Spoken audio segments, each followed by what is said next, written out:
Anatomy of heart. Heart में जो left atrium होता है हमारे पास मोस्ट पोस्टीरियर पार्ट होता है। ये लेफ्ट है, आप देख सकते हैं ये हार्ट है तो इसका मोस्ट पोस्टीरियर पार्ट ये इंटीरियर साइड है और ये पोस्टीरियर, तो लेफ्ट एट्रियम हमारा पोस्टीरियर पार्ट बनाता है हार्ट का। और अगर इसकी इनलार्जमेंट हो जाए तो ये पीछे ही इसके एसोफेगस पड़ा होता है। तो होता क्या है, अब जब लेफ्ट एट्रियम इनलार्जमेंट होता है फॉर एग्जांपल जैसे मिट्रल स्टीनोसिस में, तो उसकी वजह से पीछे एसोफेगस भी होता है और रिकरेंट लेरिंजियल नर्व भी। अगर एसोफेगस कंप्रेस होगा तो उसकी वजह से क्या होगा, डिस्फेजिया। और अगर left recurrent laryngeal nerve compress होती है तो उसकी वजह से पेशेंट हॉर्सनेस से प्रेजेंट करेगा और इसको हम बोलते हैं ऑर्टनर सिंड्रोम। सिंपली ऑर्टनर सिंड्रोम होता क्या है, जब हमारे पास लेफ्ट एट्रियम की इनलार्जमेंट होती है तो वो पीछे एसोफेगस को या फिर रिकरेंट लेरिंजियल नर्व किसी को भी कंप्रेस करें तो उस हिसाब से सिम्टम्स आएंगे। और अगर हम मोस्ट इंटीरियर पार्ट देखें तो वो हमारे पास आप देख सकते हैं ये है राइट वेंट्रिकल। ठीक, ये देखें तो हार्ट का most interior part right atrium right ventricle बनाता है। और जब भी कोई ट्रॉमा होगा तो उसमें हमारे पास most commonly injured right ventricle होता है और लेफ्ट वेंट्रिकल हमारा 2/3 होता है और राइट वेंट्रिकल 1/3 होता है इंफीरियर डायफ्रैग्मेटिक सरफेस का। पेरिकार्डियम जो है वो कवरिंग है हमारी हार्ट की। अब उसकी 3 लेयर्स होती हैं। अगर हम बाहर से आउटर से इनर लेयर पर आएँ तो फाइब्रस होती है सबसे पहले, बीच वाली पैराइटल, और उसके नीचे वाली जो बिल्कुल हार्ट से अटैच होती है वो हमारे पास एपिकार्डियम होती है। आप फिगर में देख सकते हैं, सबसे आउटर फाइब्रस है, देन पैराइटल है, उसके बाद एपिकार्डियम है। एपिकार्डियम को हम विसरल पेरिकार्डियम भी बोलते हैं। अब हमारे पास एक आता है पेरिकार्डियल स्पेस। पेरिकार्डियल स्पेस जो है हमारी ये जो 2 लास्ट वाली लेयर्स हैं, पेरिकार्डियल पैराइटल और एपिकार्डियम, इन दोनों के बीच में होता है। आप फिगर में देख सकते हैं ये हमारे पास है पैराइटल, ये हमारे पास है पैराइटल पेरिकार्डियम। ठीक, ये हमारे पास है एपिकार्डियम। इन दोनों के बीच का ये जो पर्पल कलर स्पेस है ये हमारे पास है पेरिकार्डियल स्पेस और ये हार्ट को कुशनिंग प्रोवाइड करता है। कोई भी इंजरी हो हार्ट से जो फ्रिक्शन है उसको एब्जॉर्ब करता है।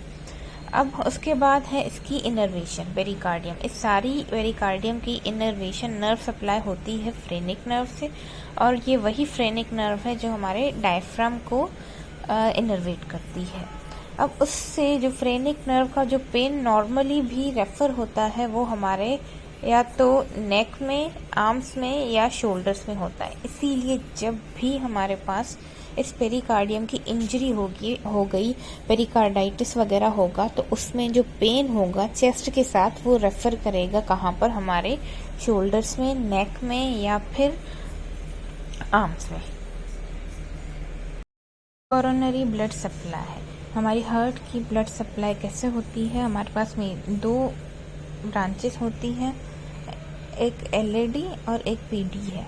एलएडी जो होती है वो हमारा, जैसे हमारी ये हार्ट हो गई, ठीक। अब इंटीरियर जो 2/3 है इंटरवेंट्रिकुलर सेप्टम का उसको, और जो एंटीरो लेटरल पेपिलरी मसल्स होते हैं उनको, और जो लेफ्ट वेंट्रिकल का यहाँ पर मतलब इंटीरियर सरफेस है उसको। सिंपली ये 3 एरियाज को सप्लाई करती है। इंटीरियर 2/3 ऑफ इंटरवेंट्रिकुलर सेप्टम और पेपिलरी मसल्स के only interior part like antero lateral और लेफ्ट वेंट्रिकल का इंटीरियर सरफेस, ठीक। और जो हमारे पास ये एलएडी है यही हमारे पास मोस्ट कॉमनली ऑक्लूटेड आर्टरी होती है। देन उसके बाद हमारे पास आती है PDA, posterior descending artery.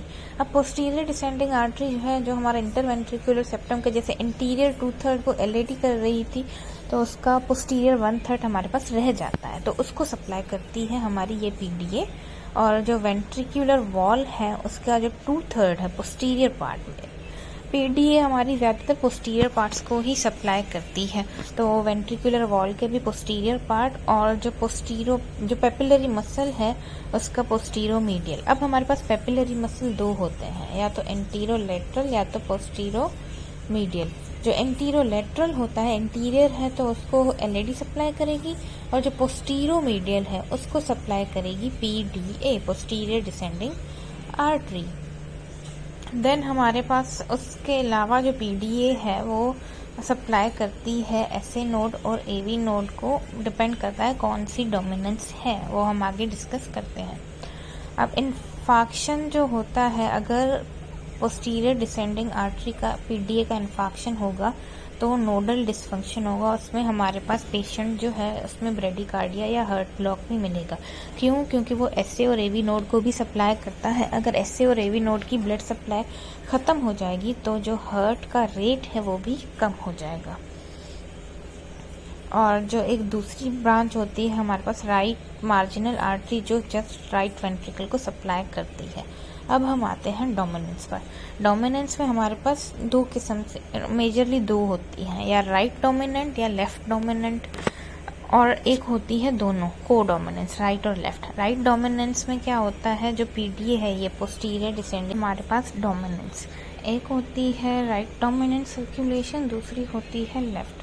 Mostly जो हमारे पास 85% होती है वो होती है राइट डोमिनेंट सर्कुलेशन, जिसमें जो हमारी पोस्टीरियर डिसेंडिंग आर्टरी होती है वो अराइज होती है राइट कोरोनरी आर्टरी से। देन हमारे पास कुछ पेशेंट्स में 5 से 10% पेशेंट्स में हमारे पास ये जो पीडीए है ये अराइज होती है लेफ्ट सर्कमफ्लेक्स से, ठीक।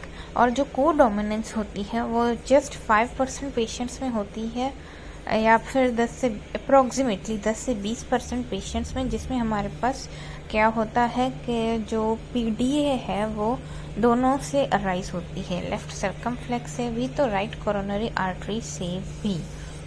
देन हमारे पास आता है नॉर्मली कार्डियक मसल। अब जब हमारे पास मेजरली लेफ्ट वेंट्रिकल ही है जो हार्ट का मैस बनाता है। अब ये जो लेफ्ट वेंट्रिकल है इसकी जो ब्लड सप्लाई है वो सिर्फ और सिर्फ जब हमारे पास डायस्टली का फेस होता है, जब हमारे पास मतलब वो लेफ्ट वेंट्रिकल रिलैक्स होता है, तब हमारे पास हार्ट की अपनी ब्लड सप्लाई जाती है। तो कोरोनरी ब्लड सप्लाई सिर्फ डायस्टली के वक्त होती है, और जो कोरोनरी साइनस है वो जो लेफ्ट एट्रियोवेंट्रिकुलर ग्रूव है उसमें से जाकर ड्रेन होता है, कहाँ पर, राइट एट्रियम में, क्योंकि वो जो कोरोनरी साइनस है ये हार्ट का डीऑक्सीजनेटेड ब्लड लेकर आता है राइट एट्रियम के पास, ताकि वो राइट वेंट्रिकल से लंग्स के पास जाकर क्या हो, ऑक्सीजनेट होकर देन फिर से हार्ट में वापस आ जाए।